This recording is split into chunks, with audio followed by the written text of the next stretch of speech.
Hello viewers, मैं हूं सरताज sir और आप देख रहे हैं सरताज सर की क्लास। भाई साहब, आजकल अंग्रेजी बोलने का क्रेज हर किसी को है और भैया हर कोई चाहता है कि जल्दी से जल्दी फर्राटेदार अंग्रेजी बोलने लगे। और बहुत सारे लोग मुझसे सवाल पूछते हैं कि सर जी ये बताओ कि ये अंग्रेजी बोलने के लिए कितनी ग्रामर की जरूरत है। अब ये ग्रामर तो बहुत लंबी चौड़ी होती है और हमें IAS थोड़ी बनना है जो सारी ग्रामर सीखे। ये स्पीकिंग करने के लिए कितनी ग्रामर सीखनी होती है और कौन सी चीज से शुरुआत करनी है, पहले क्या सीखना है उसके बाद क्या सीखना है, बेसिक से ग्राउंड जीरो से बता दो।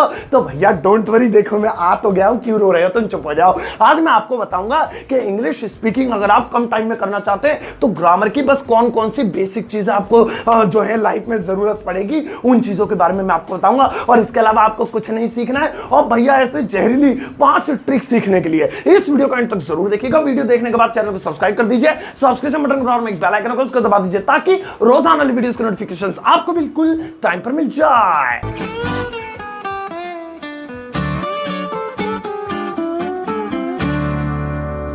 तो चलेगा, शुरुआत करते हैं इस वीडियो की और सीखते हैं 5 ग्रामर के ऐसे लेसन्स जो इंग्लिश स्पीकिंग सीखने के लिए काफी हैं। और इन 5 के अलावा बाकी ग्रामर जाए भाड़ में।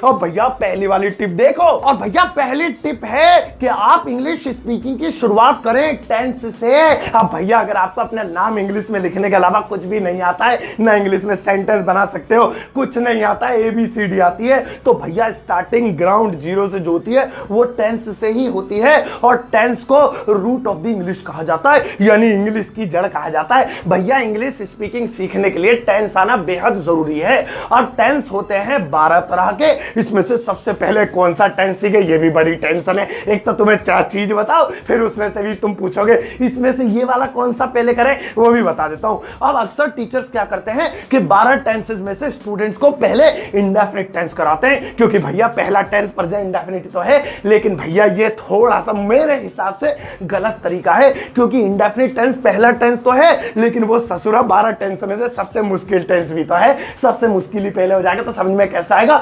तो भैया सबसे पहले आपको टेंसों में से कॉन्टिन्यूअस टेंस सीखने चाहिए।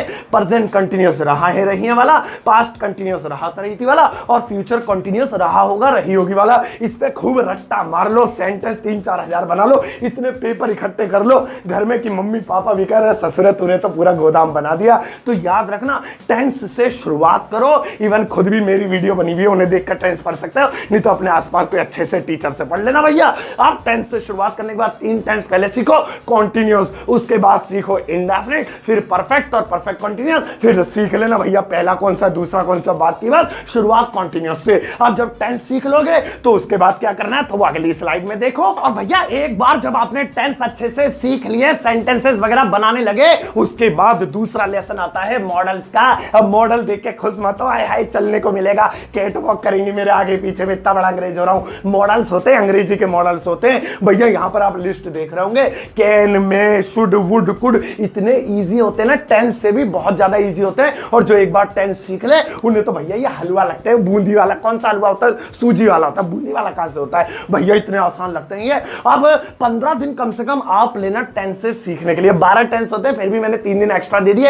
एक टेंस रोज सीखना, बाकी के 3 दिन वो जब तुम्हें टेंस समझ में ना आए या तुम्हारी छुट्टी पुट्टी सी हो जाए। तो 15 दिन के अंदर वो टेंस से सीख लेना। उसके बाद बाकी के 15 दिन इन्हें देना, एक मॉडल रोज सीखना और ससुरे को 15 दिन में मॉडल फॉडल क्लियर कर डालना। 1 महीने के अंदर टेंस और मॉडल को इकट्ठा करके भैया आप बेहतरीन स्टोरी लिखने लग जाएंगे। बेहतरीन तरीके से बात भी धीरे धीरे टूटी फूटी करना सीख जाएंगे। ये बेसिक चीज आपकी होती है और ये रूट है, यहीं से स्टार्टिंग करनी होती है। अब चाहे एक मॉडल के रोज वीडियो देख लो, वीडियो भी बनी हुई है, और नहीं देखनी वीडियो तो भैया अच्छी बात है, तो ट्यूशन लगवा लो। जरा पिछवाड़े पे डंडे पड़ते हैं तो ज्यादा अच्छे से सूझ जाता है, तो ज्यादा याद होता है। तो याद रखना ये एक रोज सीखना, ज्यादा जल्दबाजी मत करना। मैं अंग्रेज बनना हूं, मैं 4 रोज सीख सकता हूं, मुझे 5 रोज सिखा दो, मैं फीस ज्यादा दे रहा हूं। कितने भी सीखो, चाहे वीडियो से सीखो चाहे क्लास में जाकर, एक रोज, और रोज रात को इसमें 2-3 लाख सेंटेंसेस बना लो। अब जब आपके टेंस और मॉडल कंप्लीट हो जाए तो नेक्स्ट वाला फिर लेसन देखो। और भैया नेक्स्ट वाला लेसन है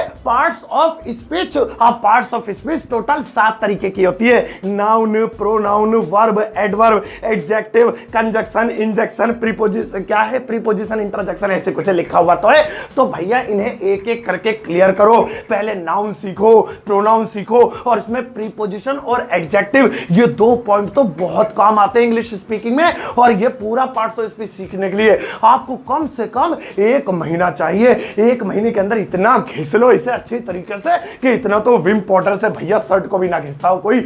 और ये सीख गए तब तो तुम महागुरु बन गए अंग्रेजी के, तुम तो किसी को पढ़ा भी दोगे इंग्लिश स्पीकिंग। तो ये याद रखना। और चलो इसके बाद वाला लेसन देखो। और भैया चौथे नंबर पे रखा गया है एक्टिव पैसिव को। अब अगर आपको टेंस या मॉडल जो कि पहले दूसरे नंबर पे थे वो नहीं आते तो मजाल है जो ये तुम्हारे भेजे में घुस जाए, ऐसा हो जाएगा जैसे कोई दीवार पे अपना सर दे मार रहा है, खोपड़ी दे मार रहा है। बिल्कुल मत सीखना इसे। अगर तुम्हें मॉडल और जो टेंसेस नहीं आते हैं, पहले टेंस पक्के करो, फिर मॉडल्स पक्के करो, उसके बाद ही एक्टिव पैसिव की तरफ बढ़ो। और भैया ये बहुत इंपॉर्टेंट है, वो जो न्यूज़पेपर पढ़ने का तुम्हारा सपना जो था वो ये पूरा कर देगा। और अच्छी अच्छी बड़ी बड़ी कहानियां बनाना, बड़े बड़े सेंटेंसेस बनाना और बड़ी बड़ी स्टोरीज, कहानी स्टोरीज एक ही होता है, तो वो चीजें एक्टिव पैसिव से ही बनती हैं। और भैया इसको सीखने के लिए फिर से कह रहा हूं, टेंस मॉडल्स पहले पक्के, बाद में फिर भैया एक्टिव पैसिव। और एक्टिव पैसिव अगर नहीं भी आते तो वो जो 3 चीजें अभी तक हुई है ना, उनसे ही आप टूटी फूटी से भी बेहतर अंग्रेजी बोल सकते हो।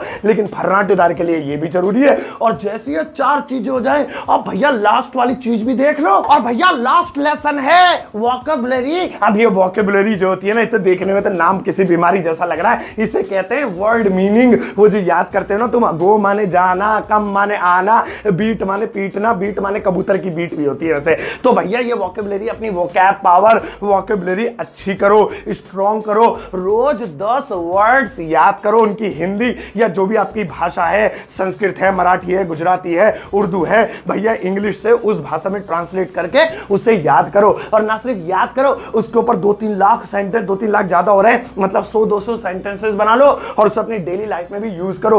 रोज 10 इस्तेमाल करो भैया, 10 लिखो। नई आप मिलेंगी कहां से, डिक्शनरी में से तलाशो, टीवी में फिल्म कोई देख रहे हो, नाटक देख रहे हो, उसमें कोई वर्ड हो उससे लिख लो, गूगल पे उसकी मीनिंग तलाशो और अपनी डायरी में नोट कर लो। और नोट कर करके भैया उसे रोज याद करो। 10 रोज करोगे तो 30 दिन में कितनी होती है, मेरी मैथ कमजोर है, इंग्लिश का टीचर हूं मैं, खुद हिसाब लगा लेना। और इस तरीके से साल में कितनी हो जाएंगी, क्योंकि वोकैब जो होती है वोकैबुलरी, वो पूरी जिंदगी इंसान सीखता है। मैं भी सीख रहा हूं, टीचर भी सीखते हैं, क्योंकि वर्ड्स कभी भैया खत्म नहीं होते, करोड़ों की तादाद में होते हैं। तो ये तो सीखता ही रहता है इंसान जिंदगी भर। तो याद रखना, टेंस से स्टार्टिंग करो और वोकैब लाइफ टाइम सीखते रहो। इसके अलावा सब चीजें आपके लिए बकवास, फिर तो भैया एक्सपीरियंस होता रहता है, इंसान बोलना सीखता रहता है। ये 5 चीजें बेहद जरूरी हैं इंग्लिश स्पीकिंग 3 महीने के अंदर सीखने के लिए। तो भैया ये थी आज की वीडियो इंग्लिश स्पीकिंग सीखने के लिए टॉप 5 ग्रामेटिकल लेसन्स के ऊपर। अब भैया इन ग्रामेटिकल लेसन्स के अलावा प्रैक्टिस मोस्ट इंपोर्टेंट है, और घर बैठे प्रैक्टिस कैसे करें उसके ऊपर मैंने एक बेहतरीन वीडियो बनाई हुई है। उसके मेरी खोपड़ी पर पट्टी सी चल रही होगी, इंग्लिश स्पीकिंग के टिप्स वहां पर मैंने बता रखे, बहुत जहरीले टिप्स है। पता नहीं कितने मिलियन लोगों ने देख लिए, मिलियन ना हो तो प्लीज कर देना, मिलियन तक तो पहुंचा देना। वो वीडियो देख लेना, अभी उसका डब्बा भी यहाँ साइड में बना हुआ आ जाएगा। तो भैया उस वीडियो को देखने के बाद आपकी इंग्लिश एकदम फर्राटेदार हो जाएगी, ये वाली वीडियो और वो वाली वीडियो दोनों मिला के। अब इन दोनों वीडियो को गली के हर एक उस लड़के के साथ शेयर करना जिसको इंग्लिश बोलने का आजकल भूत सवार है। और भैया जाते जाते एक टुच्चा सा लाइक देकर जाना।